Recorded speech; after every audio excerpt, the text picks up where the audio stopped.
Hey, will you take a look at this cover? I'm going to just hold it up here for whichever of our 11 cameras can take a look at this Time magazine story, okay? Yeah, there he is, and he's the kid who gets made fun of, but probably less now because there aren't that many kids that are in any better shape than this who are going to make fun of the chubby kid in school.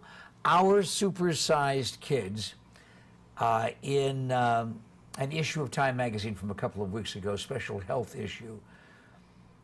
And the subtitle is, "It's Not Just Genetics and Diet." There is, in fact, a juvenile obesity epidemic. Bob Davis, do you agree with those dramatic terms? Definitely, it is an epidemic.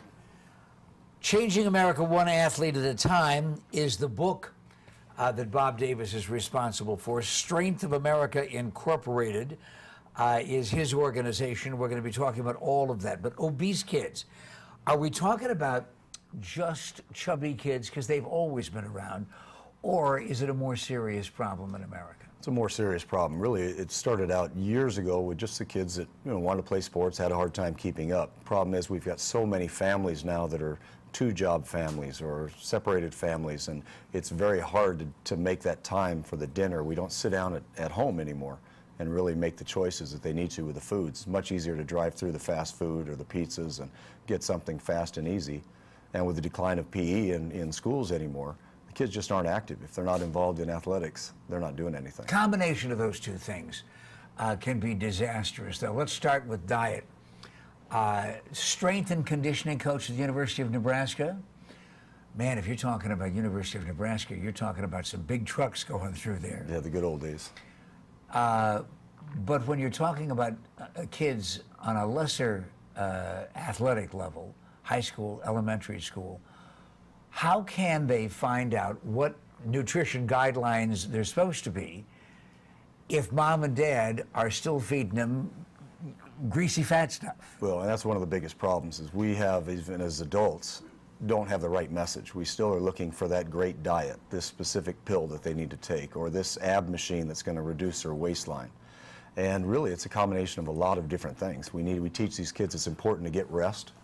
It's important to get out and exercise, do something every day.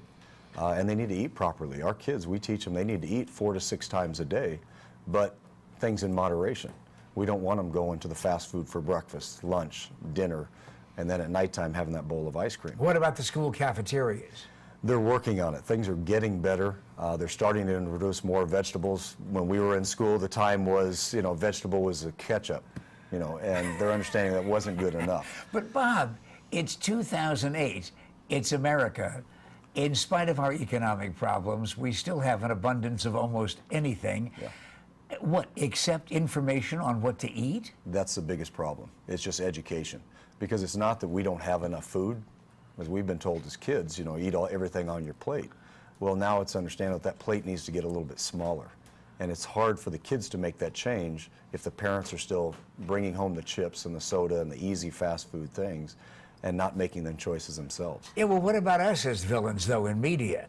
How about all of those commercials and all those messages that begin with, "Get your burger now, it's bigger than your Aunt Harriet"? Yeah. I mean, everything. It's always a matter of pile on those Everest-sized portions. And that's where the title in Time magazine came from, Supersized Kids, because we want to get the most for our money. But what's really important for them to understand is we tell them, it's okay, you can have a hot dog, you can have a hamburger, you can have your pizza, but just not meal after meal. Now a lot of the fast food places are making the choices and understanding the pressure, so they're letting you make the choices. You can have that cheeseburger that you want, which is fine, but instead of the fries, have the fruit. Or instead of the soda, have the milk or have water. We just don't need 1,300, 1,500 calories in one meal. We need to eat around 400 to 500 calories in each meal. And our biggest problem, not only with the calorie amount, is the kids need to understand they need protein in every meal. Most of them go 12 hours or more at night without food from their dinner to breakfast. And breakfast for the first thing is a Pop-Tart or a bowl of sugary cereal, no or little protein at all. And then an hour later in school, they're falling asleep. They can't concentrate. Excuse me, do we have a nation filled with orphans? Mom and dad are around somewhere, or maybe it's just mom or dad, But the reality is that the parent is still supposed to be an authority figure. Right. Well, what happened? Well, a lot of pressure on it, but one of the big problems, like you said, it's an either or, sometimes not always mom and dad, or if so, they're working 2 jobs and always busy. So And they're it's not not eating that too that's well a, themselves. no, Let's it's not that it- acknowledge the fact that we're not just saying, let's do this as a family. A lot of times, mom and dad are chowing down on the junk foods that you were just talking about. Right, and you know, it's easy, it's quick, they're tired at the end of the day. It's much easier to drive through the fast food or order the pizza than do anything else. Yeah, what do we do about it, though? Well, our biggest thing that we try and tell is you've got to, you know, we tell the kids, we get them empowered to make those choices and help out at home. We actually have kids work on meal plans and make choices so they understand what to eat, how to eat. They fill out a meal plan for us so they'll know how many calories they're actually consuming, how much of that is protein, carbohydrates, or fat. And they don't have to do that for every meal, but we have them do it for 3 days in a row so they have a better understanding of really what I'm eating. Well, Then they who's take we? that home. Who is we? Is that Strength of America? Right, my company. And that's what we started when we talked about Nebraska. When I was there from 85 to 89, it was working with the advanced athlete, the power. But we always wanted, my wife and I, to try and really create a program to help fight the problem of, number one, at that time, 20 years ago, was reducing injuries in young athletes.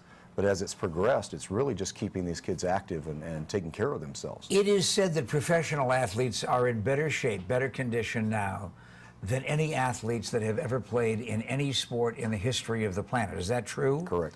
Well, then how did they get there if they started being those kids that we were just talking about? Well, most of those were the kids that had, you know, the parents and the people around them to help them make better choices. Education is the key to the program, and that's why, coming from Nebraska, my main goal wasn't the high school athletes.